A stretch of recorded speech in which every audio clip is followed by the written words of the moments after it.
ही आपली IBBI model question पेपरवरली ही दुसरी clip आहे. पहिल्या क्लिपमध्ये आपण 14 प्रॉब्लेम बघितलेले आहेत. आता हा 15वा प्रॉब्लेम आहे. Difference between variable cost per unit and selling price can be classified as dash dash. ह्याचं उत्तर आहे ए कॉन्ट्रीब्युशन मार्जिन पर युनिट. म्हणजे उत्तर कसं असेल? Difference between variable cost per unit and selling price can be classified as contribution margin per unit. हे उत्तर पाठच झालं पाहिजे. पुढचा प्रश्न आहे 16 नंबरचा. Right to property is a dash dash right. म्हणजे राईट टू प्रॉपर्टी हे कोणत्या राईटमध्ये येतं आहे? तर ते येते बघा कॉन्स्टिट्यूशनल राईटमध्ये येतं आहे. म्हणजे उत्तर कसं असेल? Right to property is a constitutional right. Constitutional म्हणजे घटनात्मक अधिकार आहे माणसांचा आपल्या भारतीय घटनेनुसार. आणि बाकीचे ह्याच्यातले नाहीत कोणते? मग फंडामेंटल राईट, मूलभूत राईट नाही, स्टॅच्युटरी नाही, ह्युमन राईट नाही. ह्युमन राईट तर घटनेत पण नाही त्यात. आता 17 नंबरचा प्रश्न असा आहे. 17 नंबरचा प्रश्न काय सांगतोय? Which of the following is not A requirement of contract. Which of the following is not ए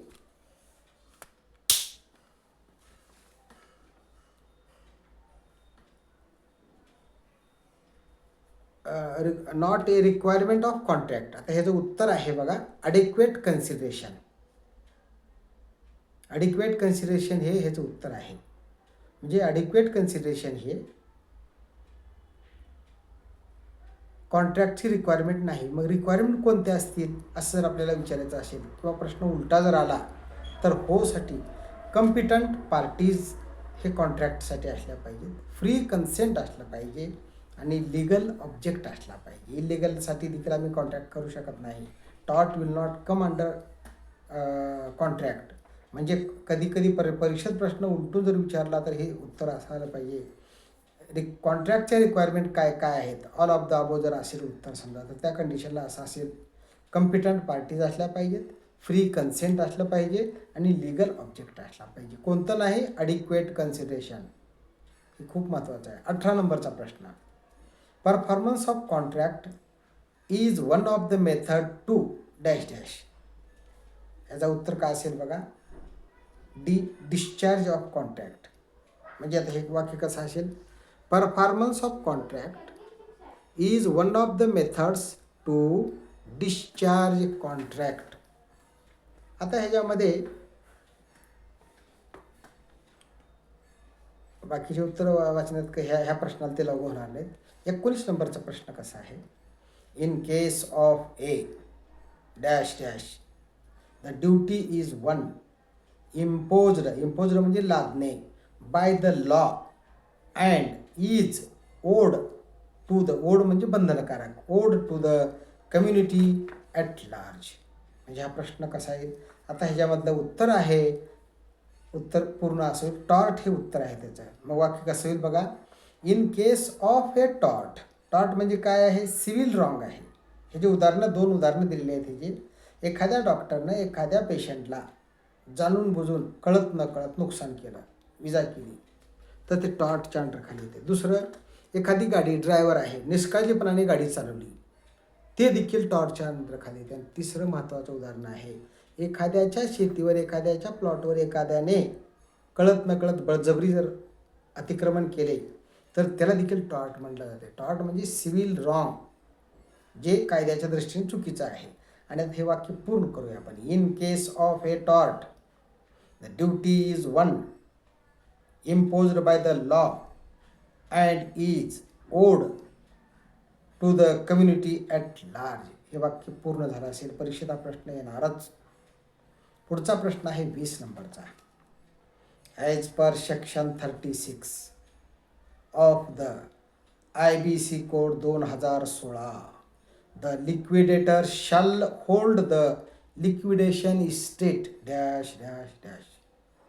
या प्रश्नाचं उत्तर असं आहे, घटनेच्या IBC कोड 2016 नुसार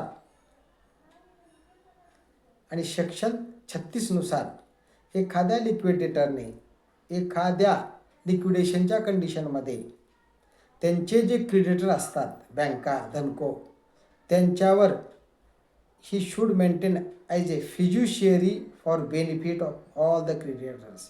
फिज्युशियरीचा अर्थ असा होतो, फिज्युशियरी म्हणजे विश्वास. एखाद्या बँकेने एखाद्या कर्जदाराला दिलेलं कर्ज लिक्विडेशनच्या कंडिशनमध्ये त्या बँकेला लिक्विडेटरने विश्वासात घेऊन त्यांच्या जे काही ऋण आहेत, धनकोचे जे ऋण आहेत ते त्यांना दिले पाहिजे असा त्याचा अर्थ आहे. क्रेडिटर म्हणजे धनको. धनको म्हणजे कोण? बँका, काही in some cases share holders. यांच्यावर लिक्विडेशनच्या कंडिशनमध्ये कसल्याही प्रकारचा अन्याय होऊ नये ही अपेक्षा व्यक्त केली जाते. आता लिक्विडेटर कोण? जो कर्ज घेतो बँकेचे आणि ज्यावेळेस तो दिवाळखोरीत जातो. विजय मल्ल्याचं उदाहरण चांगलं देता येईल. विजय मल्ल्याच्या केसमध्ये जे धनको आहेत, ज्यांनी यामध्ये शेअर्स घेतले किंवा कर्ज दिल्या बँकांनी, त्या सर्वांचं कर्ज जे आहे आज मोडीत निघालेलं आहे. हे लिक्विडेटरकडून अपेक्षित नाही असा त्याचा अर्थ आहे. IBC 2016 36चं मिनिंगच तो आहे. हे पॉईंट क्लिअर झाला असेल. परीक्षेचा प्रश्न आल्यास ह्याचं उत्तर आपल्याला लिहावंच लागेल. 21 नंबरचा प्रश्न, section 231(2) of the company act 2013 employer empowers a tribunal to dash dash if it is satisfied that the compromise sectional under section 230 cannot be implemented satisfactorily and the company is unable to pay its debts as per the scheme. उत्तर हेच आहे, wind up the company. हाच प्रश्न मागलच्या क्लिपमध्ये वेगळ्या प्रकारे आलेला आहे. एखाद्या कंपनी ॲक्ट 2013 का सांगते बघा, IBC ॲक्ट नाही, कंपनी ॲक्ट 2013 नुसार एखाद्या कंपनी जर दिवाळखोरीत निघाली आणि 230मध्ये जर समजा त्यांच्या जे हे आहेत धनको, त्यांना जर सॅटिस्फॅक्टरी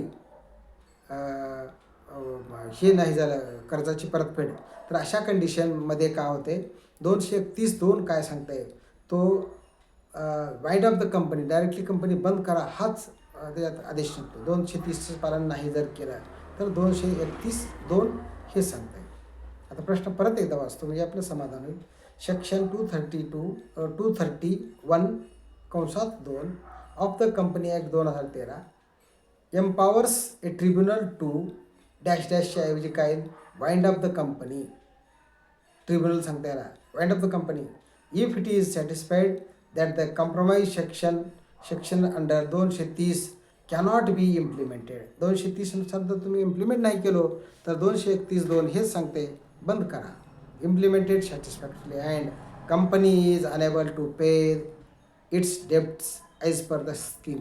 त्यांचे जे डेब्ट्स आहेत, डेब्ट्स म्हणजे देणे, ते देणे जर तुम्ही देत नसाल तर 230च्या ओव्हरकम करून 231(2) हेच सांगतो कंपनीला डायरेक्टली वाइंड अप करणे गरजेचे आहे. 21 नंबरचा प्रश्न परीक्षेत वेगळ्या प्रकारे आलेला आहे, मागे आपण बघितले. आता पुढचा प्रश्न आहे, म्हणजे जे उत्तरं नको असले उत्तरं कोणते होते बघा. रिस्ट्रक्चर द डेब्ट, गरज नाही म्हणते. कंपनी ॲक्ट 2013 गरज नाही. डेब्ट रिस्ट्रक्चर करा, परत त्याचे देणे द्या. कॉल फॉर द रिअरेंजमेंट हे देखील करायची गरज नाही. रिप्लेस द मॅनेजमेंट हे देखील करायचे नाही. डायरेक्टली 2013 सरळ सांगतो, 230चं पालन नाही केलं 230 मी तुम्हाला तुमच्या कंपनीला डायरेक्टली वाइंड अप करण्याचा आदेश दिला जातो. 21 नंबरचा प्रश्न आपण 2, 3, 4 वेळेस वाचल्यामुळं परीक्षेत हा प्रश्न आला तर याचं उत्तर देणार म्हणजे देणारच. नेक्स्ट 22 नंबरचा प्रश्न, in a right skewed frequency distribution. आता हा टॉपिक सुरू झाला वेगळा. In a right skewed frequency distribution dash dash, ह्याचं उत्तर आहे ए. आणि हे काय आहे, mean is typically greater than the median. Mean हे मीडियनपेक्षा जास्त असते. In a right skewed frequency distribution mean is typically greater than median. आता का नको असले उत्तरं कोणची आहेत? मग mean is typically less than median येऊ शकते. मीन हे मीडियनपेक्षा जास्त असते संपला. मीन इज टिपिकली लेस दॅन मोड, म्हणजे व्हरायटी प्रश्नाची बदलू शकते. फक्त मीन आणि मीडियनमध्ये मीन ग्रेटर मीडियनपेक्षा ग्रेटर असतो. आपण ते बघितलेल्या प्रॉब्लेममध्ये. 23 नंबरचा प्रश्न. When numbers are associated with weights, then obtained mean is said to be dash dash. उत्तर आहे ह्याचं ए, वेटेड अरिथमॅटिक मीन. प्रश्न कसा आहे? When numbers are associated with weights, numbers हे 2 किलो 4 किलो 5 किलो 6 किलो अशा रिलेशनला जर असतील, then obtained mean is said to be weighted arithmetic mean. Weighted का म्हटलं? वजन असल्यामुळं. आता दुसरं जर आणि याच्यात काही प्रश्न वेगळा आला असता तर the numbers are associated with marks, then the obtained mean is said to be marks arithmetic mean. फ्रिक्वेन्सीच्या संदर्भात असेल फ्रिक्वेन्सी अरिथमॅटिक मीन, एजच्या संदर्भात असेल एज अरिथमॅटिक मीन, असा त्याचा अर्थ आहे. म्हणजे ते सिम्बॉल इथं लागलं संज्ञा हे करताना. 24 number. If 2 events A and B are mutually exclusive, the probability of occurrence of either A or B is dash dash. उत्तर आहे याचं बी. आणि बी काय आहे? Sum of the individual probabilities of A and B. वाक्य कसं होईल मग? If 2 events A and B are mutually exclusive, not inclusive, exclusive, the probability of occurrence of either A or B is sum, the sum of individual probabilities of A and B. Exclusive म्हणजे दोन्ही ए आणि बी एकात ह्याच्यात नाहीत, inclusion नाहीत, exclusion आहे, बाहेर आहेत ते. नेक्स्ट आहे 25 नंबरचा प्रश्न. Gradual shifting of a time series over a long period of time is called as dash dash. उत्तर आहे ह्याचं ट्रेंड. बरोबर आहे. एखाद्या टाईम सिरीजमध्ये लॉंग पिरियडपर्यंत तेच इन्क्रीज होत जातील किंवा डिक्लाईन होत असेल किंवा फ्लक्च्युएशन असतील तर त्या ट्रेंडला त्याला आपण ट्रेंड असं म्हणतो. Gradual shifting of the time series. Time series हा शिफ्ट होत चालला आहे काळाच्या ओघात. खूप काळापर्यंत जर समजा तो एक तर वरी जात असेल किंवा खाली येत असेल तर त्याला आपण ट्रेंड हा शब्द वापरतो. ह्याला पिरियडिसिटी, सायकल किंवा रिग्रेशन म्हटलं जात नाही. ह्या तिन्हीच्या व्याख्या वेगवेगळ्या आहेत. ही व्याख्या आहे ट्रेंडची. पुढचा प्रश्न आहे 26 नंबरचा प्रश्न आहे. Technology that permits safe, efficient and inexpensive cleanup of contaminations in property tends to minimize dash dash in asset value. हा प्रश्न आहे एन्व्हायरमेंटचा. ह्याचं उत्तर ए, डिक्रीज म्हटलं आहे. प्रश्न कसा होतो बघा. Technology that permits safe, efficient and inexpensive cleanup of contaminants in property tends to minimize. उत्तर आहे डिक्रीज इन असेट व्हॅल्यू. ते टिमटिमचे जाईल डिक्रीज आहे फक्त. Increase, decrease, fluctuations, variations. तर फक्त decrease in the asset value असं होत आहे. असेटची व्हॅल्यू कमी होत जाणार नाही.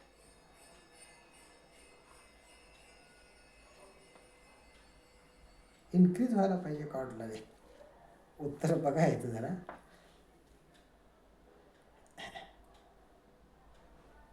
Technology that permits safe, efficient and inexpensive cleanup. म्हणजे ह्या प्रॉपर्टीला आपण तर क्लीन करतोय. Contaminants in property tends to be minimized. उत्तर decrease in the asset value म्हटलं. हे असं नाही राहायला नको. Increase in the asset value पाहिजे. हे उत्तर चुकावलं जातं. बी हे उत्तर असावं लागतं. त्याचा अर्थच नाही. हे चुकलेला प्रश्न आहे, हे 100%. बघूया परत. 27 number. Which planning provision is required around the battery limit of industry and for industry having about problem. प्रश्न कसा आहे बघा. Which planning provision is required around the battery limit of industry. Battery limit of industry काय नक्की सांगता येणार नाही. And for industry having order problem. हा लाईट आणि वास स्मेल आहे. त्याचं उत्तर आहे बी, ग्रीन बेल्ट असावा. आता नको कोणतं मग, no development zone. Development zone नसावा असं नाही चालणार. MIDC मध्ये इंडस्ट्रीज नंबर पाहिजेच ना. फक्त ग्रीन बेल्टमुळे थोडंसं त्याचं ते कमी इंटेन्सिटी कमी होत असेल. स्पेशल परमिशन झोन बी तर लागू होत नाही. हे जरी असले ह्यांची उत्तरं वेगळे कंडिशनमध्ये उत्तर आहेत. इंडस्ट्रीयल रेग्युलेशन झोन जवळचं उत्तर कोणतं, ग्रीन बोर्ड त्या ठिकाणी असला पाहिजे. Which planning provision is required around the battery limit of industry. Battery limit म्हणजे ॲक्च्युली लाईटिंगचं हे उजेड कमी असेल जास्त असेल. आणि इंडस्ट्री हॅव्हिंग ऑर्डर प्रॉब्लेम, एखादी काही एरियामध्ये वासाचा प्रॉब्लेम क्रिएट होतो, ते ओव्हरकम केलं पाहिजे असं त्याचा अर्थ आहे. 28 नंबरचा problem. Which of the following is not covered under the Indian forest act 1927. 1927चा इंडियन फॉरेस्ट ॲक्ट काय म्हणते बघा. उत्तर ह्याचं आहे डी, प्रोहिबिटेड फॉरेस्ट. हे उत्तर 2-3 वेळेस आलेलं आहे आणि आपण त्याचं उत्तर विलेज फॉरेस्ट लिहिलं होतं बघा. आता ते चुकलेलं आहे मग. Which of the following is not covered under the Indian forest act 1927. 1927च्या भारतीय जंगल कायद्याच्या अंतर्गत खालीलपैकी कोणते येत नाही म्हणलेलं आहे. मी उत्तर त्यावेळेस विलेज फॉरेस्ट दिलं होतं, ते चुकलेलं आहे. ॲक्च्युली ते पाहिजे काय, प्रोहिबिटेड फॉरेस्ट. रिझर्व फॉरेस्ट येत नाही, विलेज फॉरेस्ट येत नाही, प्रोटेक्टेड फॉरेस्ट येत नाही. फक्त प्रोहिबिटेड फॉरेस्ट म्हणजे असे forest. Prohibition means which of the following is not covered under the Indian forest act. कोणतं कवर केलेलं नाही म्हणते. प्रोहिबिटेड आता हे फॉरेस्टचा मला कोणत्या सांगता येणार नाही. रिझर्व फॉरेस्ट वाघासाठी, विलेज फॉरेस्ट खेडेगावामध्ये, आणि प्रोटेक्टेड फॉरेस्ट तिथं जंगल राखून ठेवणं गरजेचं आहे. मुंबईसारख्या ठिकाणी प्रोटेक्टेड फॉरेस्ट आहेत काही जागी, आणि रिझर्व म्हणजे चंद्रपूरचं फॉरेस्ट आहे. आणि प्रोहिबिटेड फॉरेस्ट म्हटलं तर प्रोहिबिशन हे कशासाठी वापरले माहीत नाही. ठीक आहे, स्टॉप करूया. 29 number. Which of the following legislations does not provide for population control.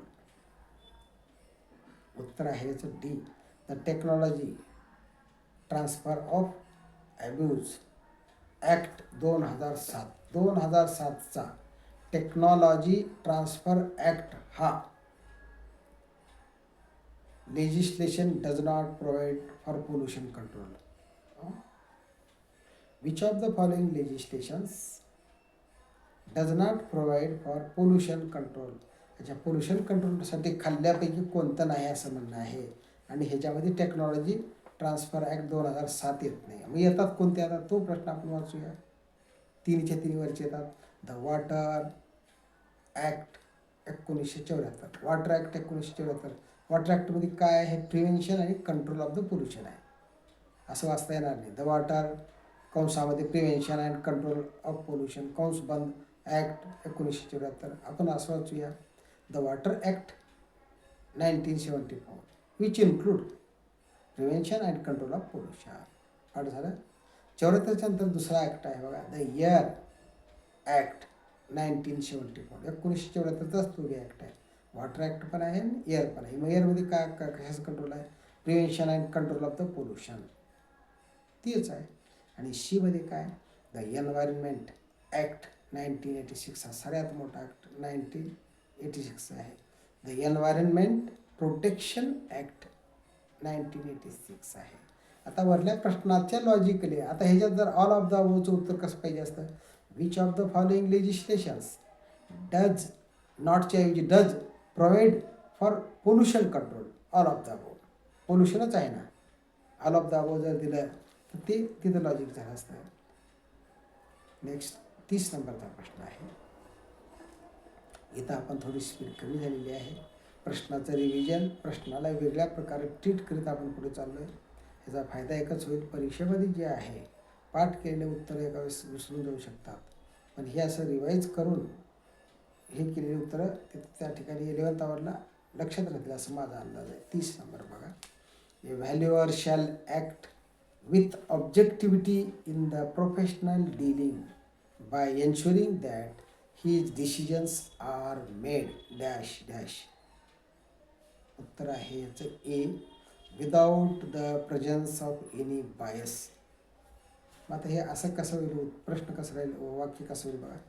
A valuer shall act with objectivity in his professional dealing by ensuring that his decisions are made, ते dash dash जे होतं ना तिथं काय येईल मग, without the presence of any bias. Valuer कसा असला पाहिजे, त्याचे ऑब्जेक्टिव्ह ठरलेले असले पाहिजे, कुठेही पार्शलिटी करता कामा नये. कुठल्याही प्रोफेशनल डिलिंगच्या ठिकाणी चार पैशाच्या आशेनं जर समजा तिथं हे जाहीर केली तर व्हॅल्युअरची तिथं ऑब्जेक्टिव्हिटी संपून जाते. Valuer shall act with objectivity in his professional dealing by ensuring that his decisions are made without the presence of any bias. 31 नंबरचा प्रश्न. A valuer while respecting the confidentiality of information acquired during the course of performing professional services shall maintain proper working papers for a period of dash dash. उत्तर आहे 3 C, 3 years or such longer period as required in its contract for a specific valuation. Minimum 3 वर्ष ठेवावा हा rule आहे. 3 वर्षाच्या नंतर ते documents त्यांच्या कस्टडीमध्ये कुठेही शिफ्ट करता येतात. आता त्याच्यात उत्तर वेगवेगळे 3 years, 2 years of such shorter period किंवा खाली 2 years दिले, पण ॲक्च्युली सी आणि शीमध्ये 3 years or such a longer period as required in its contract for a specific valuation. बरोबर आहे ना. पुढचं 32 नंबरचा प्रश्न बघा. Integrity of registered valuer is seriously affected by dash dash. उत्तर आहे C, misrepresenting any facts or situations. Misrepresenting any facts or situations हे उत्तर आहे. आणि वाक्य परत मी एकदा वाचतो कसं असेल बघा. Integrity of registered valuer is seriously affected by misrepresenting any facts or situations. Next 33 नंबरचा प्रश्न आहे. Which of the following is not a duty of the valuer? खालीलपैकी कोणती ड्युटी ही व्हॅल्युअरची ड्युटी नाही. याचं उत्तर डी दिलं आहे त्यांनी. To investigate title of the property to be valued. अच्छा, हे व्हॅल्यूचं काम नाहीच ना. तुमची प्रॉपर्टी कुणाच्या नाव आहे, कशी आहे, हे सर्च रिपोर्ट सांगतो. Which of the following is not a duty of valuer to investigate title of the property to be valued. जे प्रॉपर्टी तुम्ही व्हॅल्युएशन करणार त्याचं टायटल तुम्हाला फाइंड आउट करायची गरज नाही. आता ह्याच्यामध्ये का दिले बघा. दुसरे 3 वरची जे आहेत ना त्याला आपण वेगळ्या टाईपनं प्रश्न तयार करूया. Which of the following is a duty of the valuer, all of the वरती जर आलं तर. Number 1, to verify ownership in document and occupancy on actual site. त्याला ओनरशिप कुणाची आहे ना ॲक्च्युअल साईटमध्ये त्याची प्रेझेन्सी आहे का हे बघितलं पाहिजे. To identify plot number in document as well as on the site. डॉक्युमेंटमध्ये जो प्लॉट नंबर दिलेला आहे तो प्रत्यक्षात इथं आहे का हे व्हॅल्यूवरनं चेक केलं पाहिजे. साहेबाचं काम आहे. कधी कधी पूर्वेकडं तोंड पश्चिमेकडे होते, पश्चिमेकडं पूर्वेकडे होते आणि बिरादारने त्या प्रॉपर्टीचं लोकेशन पूर्वेकडून फोटो न काढता पश्चिमेकडून काढल्या किंवा ते पूर्वेकडल्या प्रॉपर्टीचं व्हॅल्युएशन घेतलं असं ते ग्रीव्हन्स क्रिएट झाला होता, तो ह्याचं उदाहरण चांगलं आहे. पुन्हा to be responsible for correctness of survey findings in his assistant.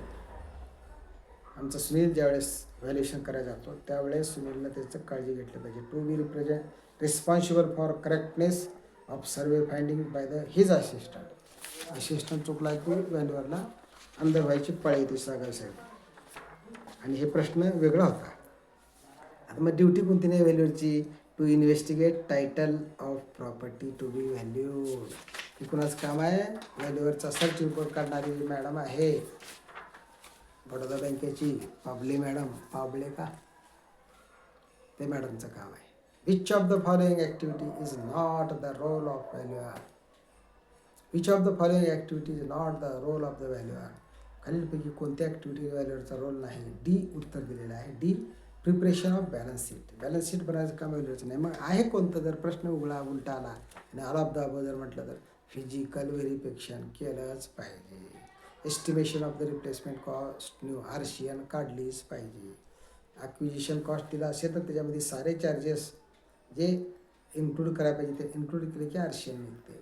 आणि मार्केट सर्वे, मार्केटमध्ये काय चालू आहे, कसं चालू आहे हे व्हॅल्युअरनं चौकस असला पाहिजे व्हॅल्युअर. नाही तर दिला डाटा की टाकला फॉर्म्युल्यामधून काढला असं नाही चालणार. हे प्रश्न 34 प्रश्न संपलेले आहेत. आता 35वा प्रश्न काय म्हणतो बघा. Amount appearing in the schedule of fixed assets of balance sheet is. उत्तर आहे ए ग्रॉस बुक व्हॅल्यू. आता प्रश्न कसा असेल मग? Amount appearing in the schedule of fixed assets of balance sheet is. Balance शीटमध्ये जे तुम्ही एंट्री केलेली आहे ती एंट्री कोणती असते? ग्रॉस बुक व्हॅल्यू असते. नसते कोणती मग? सॅल्वेज व्हॅल्यू नसते, स्क्रॅप नसते आणि वर्थ नसते. हे सोपं आहे. आता 36 नंबरचा प्रश्न काय बघा. A movable article use to make a room suitable for working can be classified as dash dash. उत्तर ह्याचं आहे सी फर्निचर. का म्हणते? A movable article use to make a room suitable for working can be classified as furniture. Furniture हे movable item आहे पण रूमचा शोभा वाढवतो. नाही कोणतं बाबा? प्लांट, मशिनरी आणि व्हेकल हे प्लांटची शोभा वाढत नाही. ते movable article use to make room suitable for working can be classified. Number 1 furniture. Furniture असेल रूममध्ये तर बसता येईल, खुर्ची असेल तर बसता येईल, टेबल असेल तर लिहिता येईल. आणि हे दोन्ही नसतील तर प्लांट अँड मशिनरी आहे. प्लांट, मशिनरी, व्हेकल्स हे जे आहेत ना ह्या ऑफिसचं शोभा वाढत नाहीत. ऑफिसची शोभा वाढवायला फर्निचर महत्त्वाचं आहे असा याचा अर्थ आहे. 37 नंबरचा प्रश्न. Which of the following value represents value in exchange. हे परीक्षेत 2-3 वेळेस आलेला प्रश्न आहे. Which of the following value represent value in the exchange. उत्तर ह्याचं आहे डी बी मार्केट व्हॅल्यू. मार्केट व्हॅल्यू हे उत्तर आहे. Which of the market value is one of the which of the following value represent the value in exchange. Market हे value in एक्सचेंजसाठीचं कामाचं आहे. आता नाही कोणत्या परीक्षेत असं देखील प्रश्न उलटून येऊ शकतो.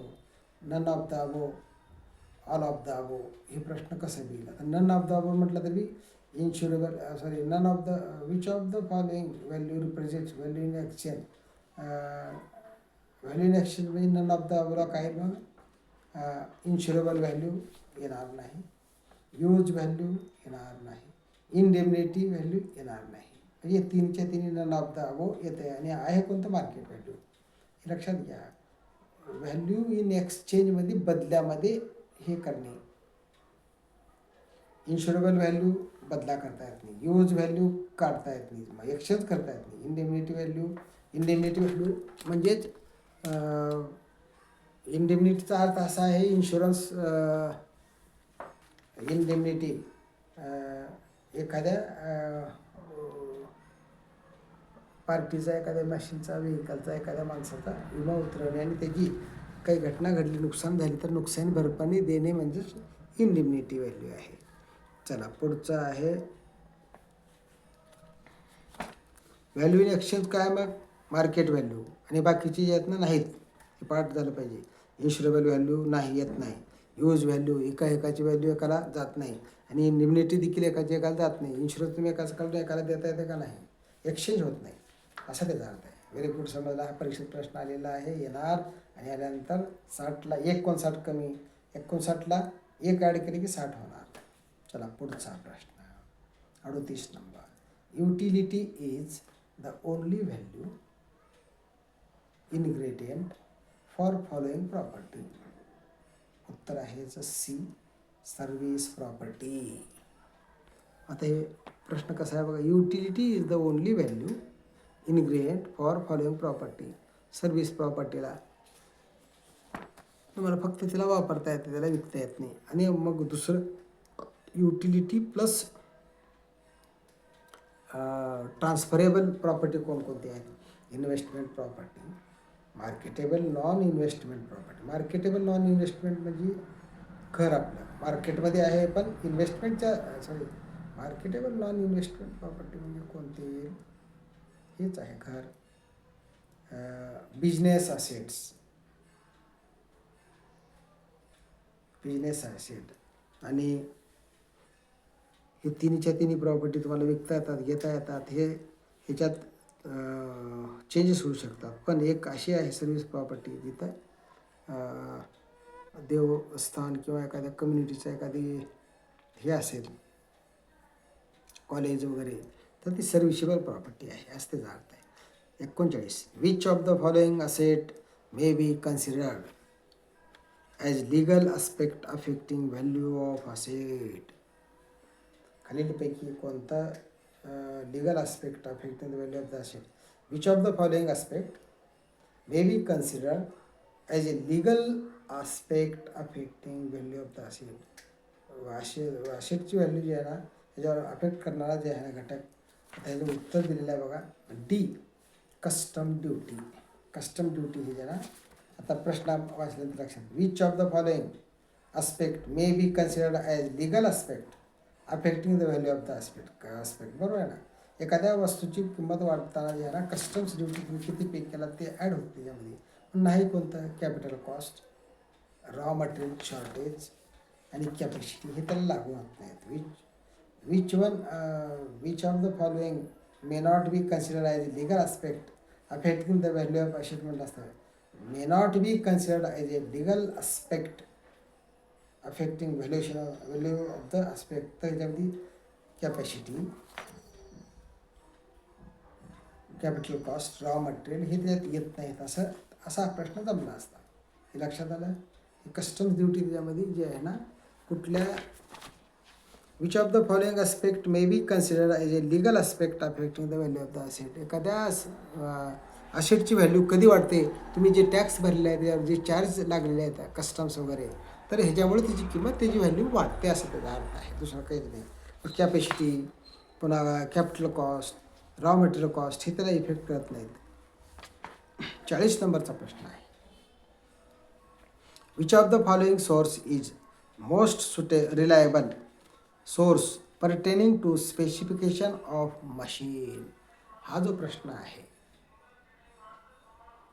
हा प्रश्न थोडासा विचार करण्यासारखा आहे. ह्याचं उत्तर बी, इक्विपमेंट कॅटलॉग असा दिलेला आहे. Which of the following source is most reliable source pertaining to specification of the machine. तुम्हाला मशीनचे स्पेसिफिकेशन कशावर मिळतात, इंटरनेटवरून नाही मिळतात ते, पण हे जनरल उत्तर आहे. इक्विपमेंट कॅटलॉग हे उत्तर आहे. इनवाईस जे आहे ना, जनरल तुम्हाला मशीन त्यांचे जनरल स्पेसिफिकेशन देतात, ते नाही असं नाही, पण तुम्हाला कॅटलॉगमध्ये सर पूर्ण डिटेल्समध्ये असते. आणि डी जो उत्तर आहे त्याचं नसलेलं उत्तर आहे मेंटेनन्स शेड्यूल. मेंटेनन्स शेड्यूलवरून तुम्हाला हे समजते का, नाही समजणार. Which of the following source is most reliable source pertaining to specification of the machine. तर ह्याच्यामध्ये उत्तर बी, इक्विपमेंट कॅटलॉग हेच लिहिलं पाहिजे. बाकीचे उत्तर जवळचे आहेत पण करेक्ट नाहीत. हे खूप महत्त्वाचं आहे. नाहीतर कावली इंटरनेटवरून मिळते. इनवाईस काय लोकांना फटून लगेच इनवाईसची यादी तर हेच बरोबर असं म्हणते नाही. मेंटेनन्स शेड्यूल नाही. बाहेर कुत्रा बुकवत आहे, आपण पाळलेला नाही, पण आपल्या घराची राखण करणारा हा शेजारच्या जाधवसाहेबाचा हा कुत्रा भाकर त्याची खातो, राखण आमची करतो, कधी कधी मला पण त्रास देतो हा. चला नेक्स्ट 41 नंबरचा प्रश्न. Number of years for which a new asset is profitably used for its intended purpose is known as dash dash dash. उत्तर आहे इकॉनॉमिक लाईफ. प्रश्न आता कसा होईल मग? Number of years for which a new asset is profitably used. It can be used but it will not become economical. आणि हेच उत्तर आहे त्याचं. Profitably used for the intended purpose, ठरलेल्या कामासाठी, is known as economic life. Economic life परीक्षेत येतं आहे. इकॉनॉमिक लाईफ अर्थ म्हणजे तो जो पार्ट, जो मशीन आपल्याकडे वर्क करत आहे, ती जर आर्थिकदृष्ट्या आम्हाला परवडत असेल, त्या ठरलेल्या लाईफपर्यंत वर्क करत असेल तर ते इकॉनॉमिक लाईफ आहे. आणि त्याच्यानंतरचं जी लाईफ आहे वर्किंग लाईफ आहे, ती इकॉनॉमी तिथे मिळत नाही. गाडी जुनी झाली, ॲव्हरेज मिळालं एक विशिष्ट 50-55-60चा, तर ती आमची इकॉनॉमिक गाडी आहे, तिच्या लाईफपर्यंत ती वर्क करते. आणि ॲव्हरेज पुन्हा गाडी जुनी झाली, ॲव्हरेज कमी होते, ती युजफुल आहे पण इकॉनॉमिक नाही, असं त्याचा अर्थ आहे. मग ह्याच्यात नसलेली उत्तरं कोणती येतात ती बघूत ना आपण. नॉर्मल युजफुल लाईफ नाही, एज नाही, फिजिकल लाईफ नाही. फिजिकल लाईफ म्हणजे ते वर्क करत आहे पण इकॉनॉमी नाही.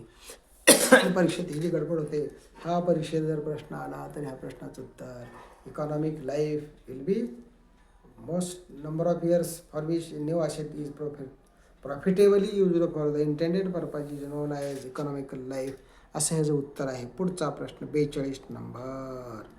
Useful life of an asset is affected by which of the following. उत्तर ह्याचं आहे सी, विअर अँड टिअर. हे देखील परीक्षेत प्रश्न आलेला आहे. Useful life of an asset is affected by which of the following parameter. Wear and टिअरमुळं त्याच्या युजफुल लाईफवर परिणाम होतो. मग होत नाही कशावर? Cost, replacement cost, new, net book value. Wear and tear हे मशीनच्या लाईफला, परफॉर्मन्सला डॅमेज करणारा एक घटक आहे. म्हणून useful life of an asset is affected by which of the following. याचं उत्तर आहे विअर अँड टिअर. पुढचा प्रश्न 42 नंबरच्या नंतर 43 नंबरवाला. Which of the following is considered to estimate net book value. याचं उत्तर आहे ए, ग्रॉस बुक व्हॅल्यू. हे उत्तर आहे. आता वाचायचं कसं मग? Which of the following is considered to estimate a net book value. Net book value म्हणजेच त्याचं उत्तर आहे ग्रॉस बुक व्हॅल्यू. आता नाहीत कोणते बघा? Reinstatement value, replacement cost new, market value. आणि आपण गडबड का करतो इथं परीक्षेत? हे तिन्हीपैकी कुठलं पण असेल किंवा ऑल ऑफ द अबोला येतो. Which of the following is considered to estimate net book value. एखाद्या मशीनची नेट बुक व्हॅल्यू म्हणजे त्याच्या त्या ज्या लाईफला तुम्ही व्हॅल्युएशन केलेलं आहे त्या व्हॅल्युएशनच्या डेटचं त्याचं नेट बुक व्हॅल्यू असते. आणि त्याला जे आहे ना gross book value, which of the following is considered estimate net book value, ते ग्रॉस बुक व्हॅल्यू गृहीत धरला जाते. तिथे ॲक्च्युली हे प्रश्न कन्फ्युजन आहे. ग्रॉस बुक व्हॅल्यू ही तुम्ही ज्या डेटला व्हॅल्युएशन करताय त्या व्हॅल्युएशनच्या डेटला जी त्याची किंमत हे होईल, डिप्रिशिएटेड कॉस्ट, त्या कॉस्टला तुम्ही ग्रॉस बुक व्हॅल्यू किंवा नेट बुक व्हॅल्यू म्हटलं जाते. तिथून तिची किंमत पुढचा लाईफ आणि ही कॅल्क्युलेट केलं जाते. हे परीक्षेत येऊ शकतो प्रश्न. आणि ह्याला असं देखील म्हटलं नेट बुक व्हॅल्यू आणि ग्रॉस बुक व्हॅल्यूच्या ऐवजी इथं जर ॲक्विजिशन कॉस्ट जर दिली तर आपण ॲक्विजिशन कॉस्ट किंवा हिस्टॉरिकल कॉस्ट, परचेस कॉस्ट हे देखील तिथं नेट बुक व्हॅल्यूच्या जागी येण्याची शक्यता सांगतात. की नेट बुक व्हॅल्यू ही ज्या दिवशी व्हॅल्युएशन होत आहे त्या दिवशीची त्याची कास्ट, डेप्रिशिएटेड रिप्लेसमेंट कॉस्ट. हे पाठ करायचा आणि परीक्षेत जर प्रश्न आला त्या 59ला 60 करण्यासाठीचा वापर करून घ्यायचा. पुढचा प्रश्न 44 number. Which of the following building structure is treated as plant and machinery. खालीलपैकी आता इथं प्लांट अँड मशिनरी सुरू झाली रे झाली, आमची चंदी सुरू झाली. ह्याच्या पहिलेचे 40 प्रश्न आम्हाला कन्फ्युजन करतात. 40च्या पुढचे प्रश्न काही करून त्याला ओव्हरटेक करायचा प्रयत्न आपण करतोच. आता बघा, which of the following building structure is treated as a plant and machinery. खालीलपैकी कोणतं स्ट्रक्चर प्लांट अँड मशिनरीमध्ये येते म्हणते. उत्तरच पहिल्यांदा वाचतो, मग पुन्हा आपण ते बघूया. त्याचं उत्तर आहे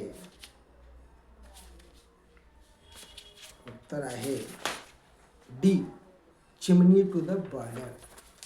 बॉयलरची चिमणी हे प्लांट अँड मशिनरीमध्ये येत नाही. कोणतं मग आता सिव्हिल स्ट्रक्चर कोणतं आहे. वॉटर टँक फॉर टाउनशिप, शहराला पाणी देण्यासाठीची वॉटर टँक, रोड्स आणि शिवर ब्लॉक म्हणजे ड्रेनेज पाईपलाईन. हे सारे बिल्डिंग कन्स्ट्रक्शन लँड अँड बिल्डिंगमध्ये येतात. हे आपल्या प्लांट मशिनरीमध्ये येत नाही. आणि हा देखील एक प्रश्न परीक्षेत येणारच. पुढचा आहे 45 नंबरचा प्रश्न. Which of the following is basis for charging depreciation under the income tax act 1961. ह्याचं उत्तर आहे ए, ब्लॉक ऑफ असेट. हे कोण करतं आहे. IT इन्कम टॅक्सवाले जे आहेत ना, ब्लॉक ऑफ असेट करतात. मग त्याच्यामध्ये नाही कोणता item wise, replacement cost, new residual value, हे सारे व्हॅल्यूवरचे काम आहेत. आणि IT वाला का करतो. Which of the following is basis for charging depreciation under the income tax act 1961 जे आहे ना, directly block of the asset करतो. आणि 15%, 20%, 25% ना 1, 2, 3, 4 वर्षातच त्याचं रेशिड्यू झिरोच करून टाकतो. आणि हे आहे इन्कम टॅक्स IT ॲक्ट 1961ची मेथड, जी CA वापरतात. व्हॅल्यूवर वापरत नाही. व्हॅल्यूवर आम्ही मार्केट अप्रोच, कॉस्ट अप्रोच किंवा इन्कम अप्रोच वापरतो. आणि त्याचं डेप्रिशिएशन करताना आम्हाला जे आहे ना, त्याच्या 10 वर्ष 15 वर्ष आम्ही ठेवतो. मग CA असं का करत असतील. CA 3 वर्ष 4 वर्षामध्ये त्याचे इन्कम टॅक्सचे टॅक्सेस गव्हर्नमेंटला द्यायचे असतात. त्याला नल्लिफाय करतात 15%, 20%, 25% व्याजाने. कम्प्युटर आहे, कम्प्युटर 4 वर्षामध्ये स्क्रॅप होऊन जाते. वर्क करते 15 वर्ष. पण त्याची कला आहे त्या CAची, क्लार्क लोकांची, अकाउंटच्या लोकांची कला आहे. उदाहरण आपले उपाडे साहेब. चला पुढचा प्रश्न 46 नंबरचा आहे. Unit of maximum production according to the manufacturer specification of equipment is known as dash dash dash dash. उत्तर आहे ए, इन्स्टॉल्ड कॅपॅसिटी. आता यात कसं होतं बघा. Unit of maximum production according to the manufacturer specification of equipment is known as installed capacity. Manufacturer का करतो, किंवा माझ्या ह्या मशीनची जी कॅपॅसिटी आहे, इन्स्टॉल्ड कॅपॅसिटी मेन्शन करतो त्या ब्रोशरमध्ये. तेवढ्या कॅपॅसिटीने हे चालणार आहे, तेवढं उत्पादन देणार आहे ते जात आहे. आता ह्याच्यातले नाही कोणते उत्तर आहेत हे बघा. ॲक्च्युअल प्रोडक्शन, शुगर मिलचं उदाहरणाला घेता येईल. 2,500 टनाचा कारखाना रोज 3,000 4,000 चालत आहे. ही इन्स्टॉल्ड कॅपॅसिटी नाही त्याची. लायसन्स्ड कॅपॅसिटी, तुम्हाला परमिशन मिळाली 2,500 टन पर डेचं आहे आणि तुम्ही 3,000 3,500 चालवत आहे, ते ओव्हर हे आहे, इन्स्टॉल्ड कॅपॅसिटी नाही ती. आणि युटिलायझेशन कॅपॅसिटी, तुम्ही तुमच्या मशिनरीला जर व्यवस्थित मेंटेन केला तर कॅपॅसिटी जे मेन्शन केले इन्स्टॉल्ड कॅपॅसिटी त्याच्यापेक्षा किती टाकतील ते पुढे चालतात. इन्स्टॉल्ड कॅपॅसिटी हे मॅन्युफॅक्चररने दिलेलं बेंचमार्क आहे. Next question 47. Valuing all machines individually out of group of machines in a plant is known as dash dash. उत्तर आहे बी, फ्रॅक्शन. आता हे वाक्य कसं असेल मग. व्हॅल्युइंग ऑल मशीन्स इंडिव्हिज्युअली, प्रत्येक मशीनला इंडिव्हिज्युअली तुम्ही व्हॅल्युएशन करता.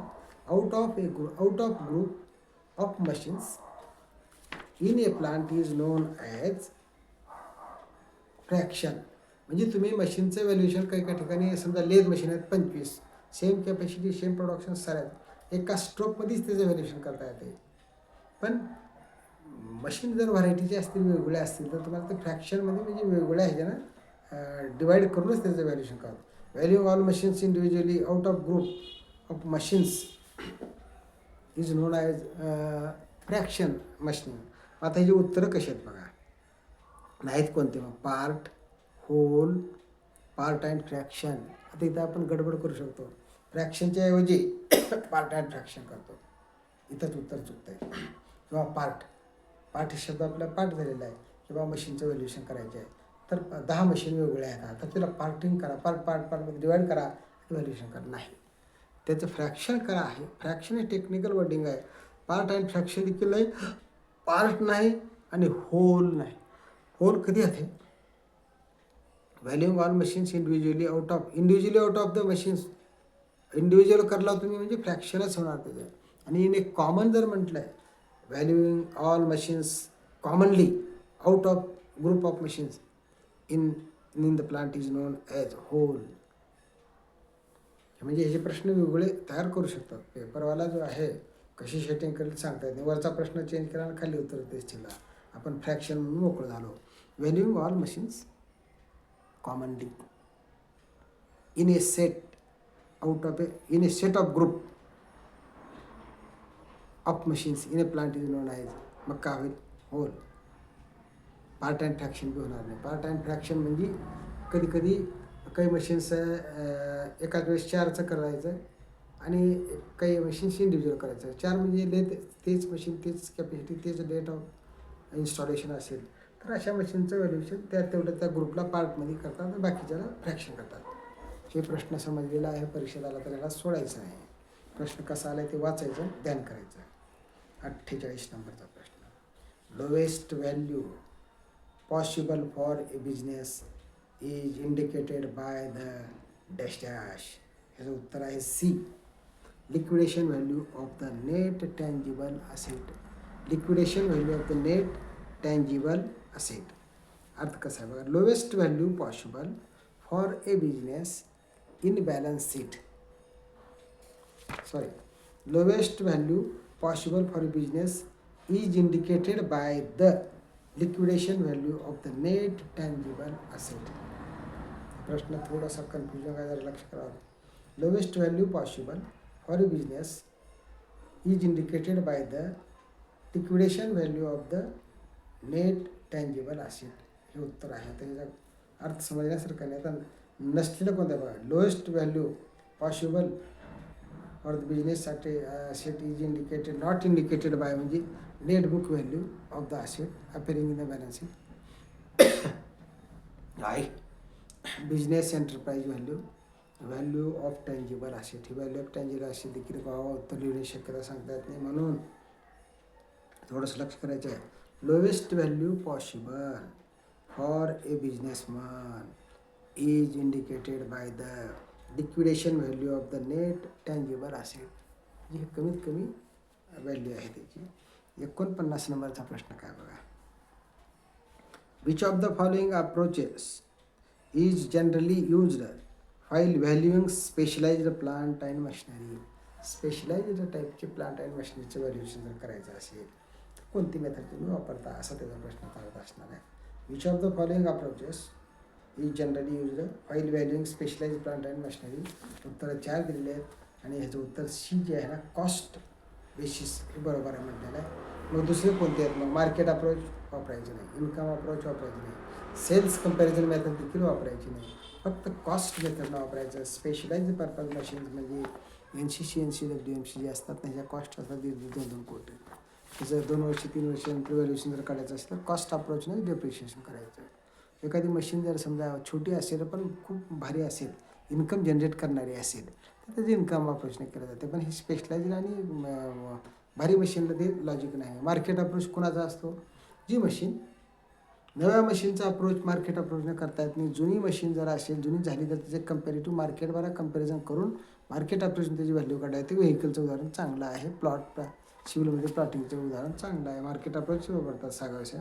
आणि सेल्स कंपॅरिझन जे आहे ना, सेल्स कंपॅरिझन म्हणजे तुम्हाला ही मेथड देखील वापरता येत नाही. तुम्ही तुमच्या मशीन पार्ट्सचं कंपॅरिझन दुसऱ्या ह्याच्यावर करून सेल्स एका मार्केटमध्ये ह्या रेटने गेले तुमच्याकडे इकडं होत नाही. जुने ट्रॅक्टर ज्यावेळेस बँका ओढून आणतात, औरंगाबादसारख्या ठिकाणी, सोलापूरच्या ठिकाणी, लातूरच्या ठिकाणी आपण विचार केला तर त्या मार्केटमध्ये किती कस्टमर त्याला आहेत त्याच्यावर त्याचं सेल्स कंपॅरिझन ठरते. डिमांड जास्त असेल तर जुने ट्रॅक्टर देखील जातात निघून. मग तिथे सेल्स कंपॅरिझन कुठं वापरले जाते? सेल्स कंपॅरिझन मेथड हे ट्रॅक्टरसाठी वगैरे जे येत नाही तर वापरले जात नाही. तर सेल्स कंपॅरिझन मेथड ही जे असेल जनरली भाजीपाला वगैरे असं म्हणता येईल का? म्हणता येणार नाही त्याला. Which of the following approaches is generally use while evaluating the specialised plant and machinery. Specialised plant and मशिनरीसाठी हे वापरलं जात नाही शेल्स कम्पॅरिझन, तर नाहीच नाही, पण त्याचं उदाहरण सांगता येणार नाही आपल्याला. चला पुढचा प्रश्न 50. Which of the following is direct cost component of replacement cost. हा प्रश्न थोडासा बारीकीने विचार करायला पाहिजे. Which of the following is a direct cost component for replacement cost new. RCNसाठी हे उत्तर इथं दिलेलं आहे, हे मटेरियल कॉस्ट. प्रश्न कसा राहील मग, which of the following is a direct cost component. मटेरियलची कॉस्ट डायरेक्ट कॉस्ट कंपोनंट आहे फॉर RCNसाठी. नेक्स्ट 51 नंबरचा प्रश्न आहे, damage caused to an asset naturally as a result of ageing is known as. उत्तर आहे ए, विअर अँड टिअर म्हणलं आहे. म्हणजे प्रश्न कसा आहे, damage caused to assets naturally. एखादी असेट आहे, बेरिंग आहे, एखादी गिअर आहे, त्याचं डॅमेज जे आहे नॅचरली जर झालेलं आहे, as a result ageing is known. Age म्हणजे वयोमानानुसार ते पार्ट घासून झिजून गेला तर त्याला वेअर अँड टिअरचं लॉजिक लावलं जाते. मग नाही कोणतं इकॉनॉमिक ऑब्सोलेसन्स, फंक्शनल ऑब्सोलेसन्स, ऑपरेटिंग ऑब्सोलेसन्स, हे तिन्ही लागू होत नाहीत. इकॉनॉमिकल ऑब्सोलेसन्स जे आहे ना, damage caused to the asset naturally as a result of ageing. Ageing हा शब्द इथं महत्त्वाचा आहे. एजिंग जर नसतं तर दुसरे त्याला आणि काही इकॉनॉमिकल फंक्शनल हे लॉजिक लागले असते, पण वयोमानानुसार झालेल्या घसारा झीज हे फक्त वेअर अँड टिअरमध्ये येते. 52 नंबरचा प्रश्न आहे, which of the following depreciation method has equal amount of depreciation worked on your wise. आणि हे उत्तर आहे ए, स्ट्रेट लाईन. प्रश्न कसा आहे, which of the following depreciation method, खालीलपैकी कोणती method has equal amount of depreciation worked out year wise. प्रत्येक वर्षी डेप्रिशिएशन तेवढंच घसारा घ्यायचं कुण्या मेथडमध्ये आहे. Which of the following depreciation method has equal amount of depreciation worked out year wise. उत्तर आहे A, straight line method. Straight line मेथडमध्ये एखाद्या मशीनचा घसारा जो आहे ना, कॉन्स्टंट 10%, 7%, 5% कंटिन्युअस त्याच रेटनं घसारा केला जातो. बाकीच्या दुसऱ्या मेथड कोणत्या, रिड्युसिंग बॅलन्स मेथड नाही. रिड्युसिंग बॅलन्स मेथड हे सहसा CA लोक वापरतात, IT रिटर्न आहे ज्यांना अंडरखाली. Sum of years digits method, sum of years digit method, ही पण मेथड वापरली जात नाही, ही तेवढी पॉप्युलर नाही.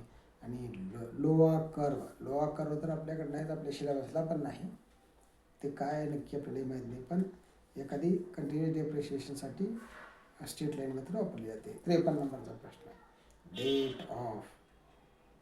Date of commissioning of a new plant is useful for which of the purpose of valuation process. त्याचं उत्तर आहे A, computation of depreciation. Computation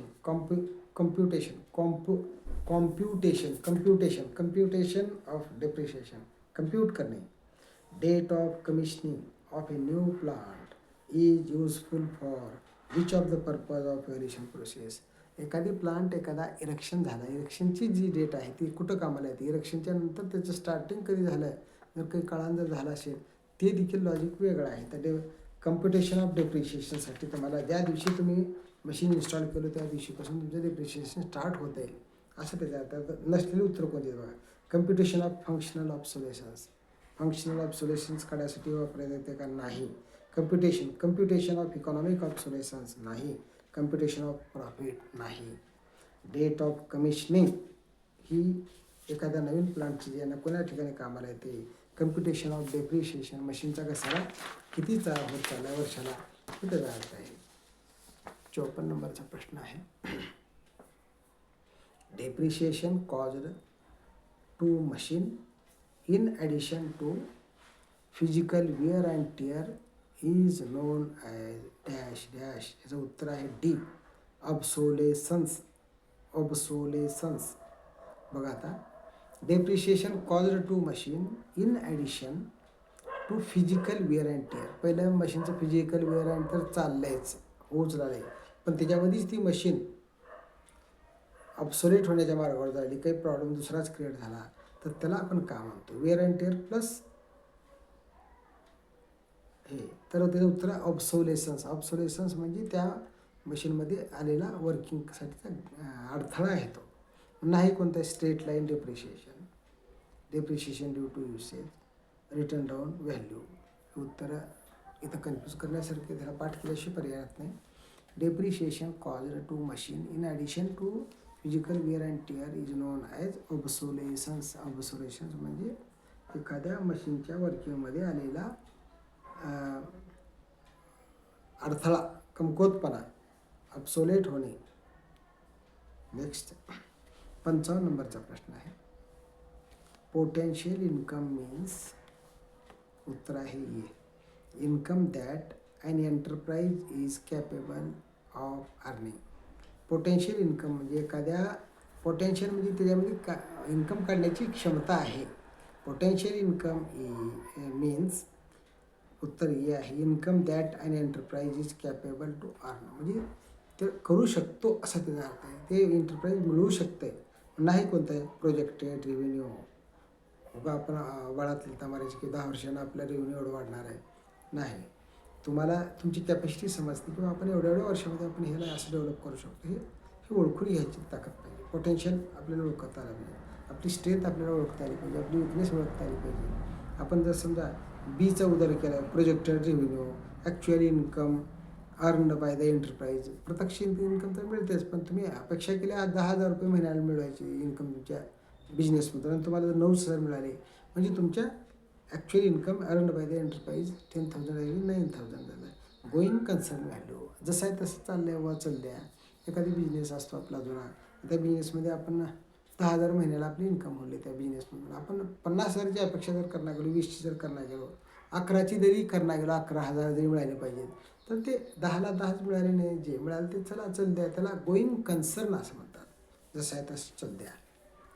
आपली शेतीचं उदाहरण चांगलं आहे. नेक्स्ट आहे याचं उदाहरण 56 नंबरचं. Which of the following represents limitation of cost approach. B, याचं उत्तर आहे B, cannot quantify economic obsolescence. Cannot quantify economic obsolescence हे उत्तर आहे. का म्हटलं आहे ना, which of the following represents limitation of cost approach. Cost अप्रोचला लिमिटेशन कोणतं आहे? बी आहे, कॅनॉट क्वांटिफाय इकॉनॉमिक ऑब्सोलेसन्स. मग आता कॉस्ट अप्रोचचं लिमिटेशन नसलेलं कोण आहे? ह्याच्या बहुत बरं. Quantifying depreciation for wear and tear. Wear and टिअरचा आपण जर डेप्रिशिएशन कॅल्क्युलेट करतो, कॉस्ट अप्रोचमध्ये येत असेल असं आहे.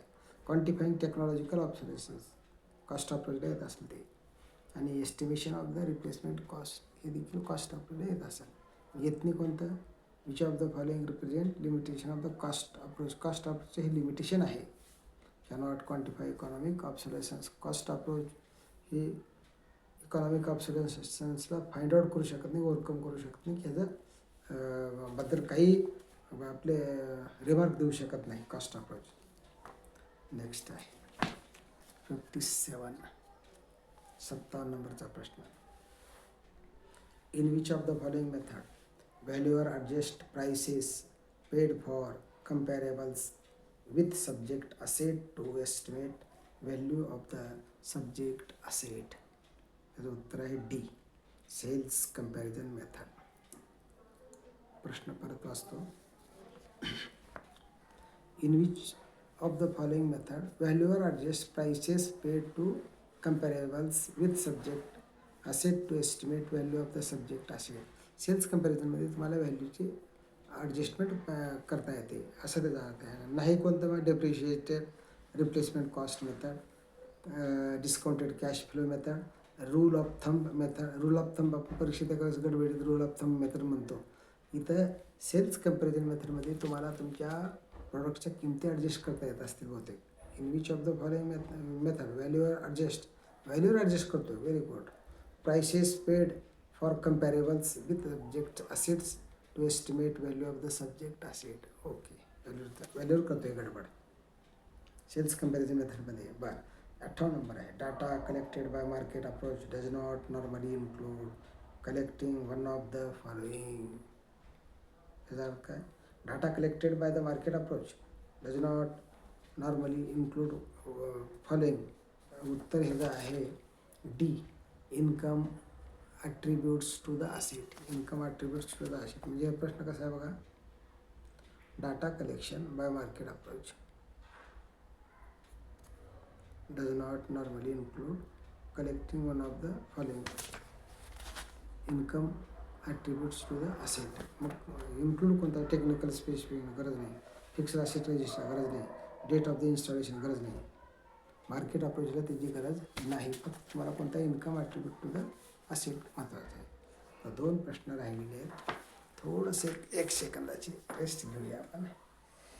एकूण क्लिप मोठी झाली आहे, 45 प्रश्न झाले जवळपास. Which of the following is which of the approaches is used for valuer to determine present value of the future economic benefit of the owing the property. उत्तर ए आहे इन्कम अप्रोच.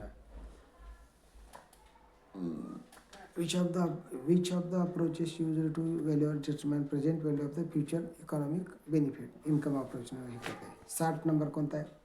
मार्केट, कॉस्ट आणि thumb रूलना करता येत नाही. Cost अप्रोचने करता येत नाही, मार्केटला नाही, थंब रूल नाही करता येत नाही. आता 60 नंबरचा प्रश्न. Valuing assets by estimating net present value of the future cash flow is known as B.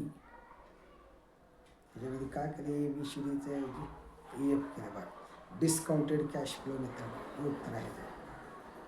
व्हॅल्यूइंग assets by estimating net present value of the future cash flow is known as discounted cash flow method. नाही कोणतं मग? Capitalisation of the earning method हे नाही, sales comparison method नाही, future cash flow method हे पण नाही, discounted cash flow असं उत्तर आहे. अशा प्रकारे 60 प्रश्न झालेले आहेत. मी उरलेले 10-15 प्रश्न आपण दुसऱ्या क्लिपमध्ये घेऊ. धन्यवाद. ही क्लिप आपल्याला या क्लिपमधून कमीत कमी फायनल परीक्षेत 2 मार्काच तरी आलं पाहिजे त्या दृष्टीने वर्क केलं. धन्यवाद. नमस्ते.